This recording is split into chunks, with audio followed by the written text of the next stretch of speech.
Good morning! Welcome again to my kitchen. Magluto-luto na po ta kaya doon na kitay fish nga na fishing nga na kubit sa atong last Friday na tay snapper. Atong wato sa itong snapper magkuan ta fritos, kabetchi, butangan lag mga spices and vegetable. Then nakakuha siya og yellowtail. Lami ang yellowtail sa prito. Butangan lang nato ni og garlic powder and black pepper and salt. Mora na ang atong kuan din na. So kani nindot jud kay siya kay gikan ni sa atong garden natay sili oh. Natay purple na kanang eggplant, natay white na eggplant. So naputay ka ng batong. Butangan lang ni nato og kanang sibuyas o garlic. So natay mga garlic din. Lami kayo pa sa naay daghan nga garlic. So ang atong tira ni gisa lang siya. Partner sa atong isda nga prito.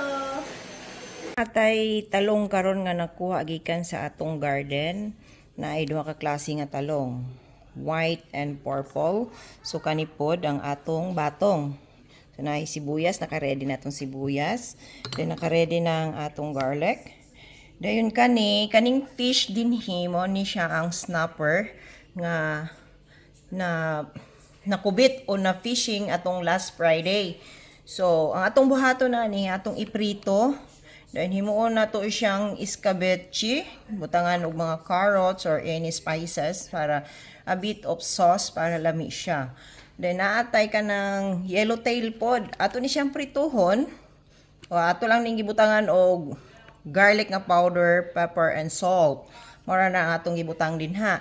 So prito lang ni siya, lami ni siya sa prito no. So atong partneran ani atong gulay nga gikan sa atong garden. So, prito na nato atong snapper.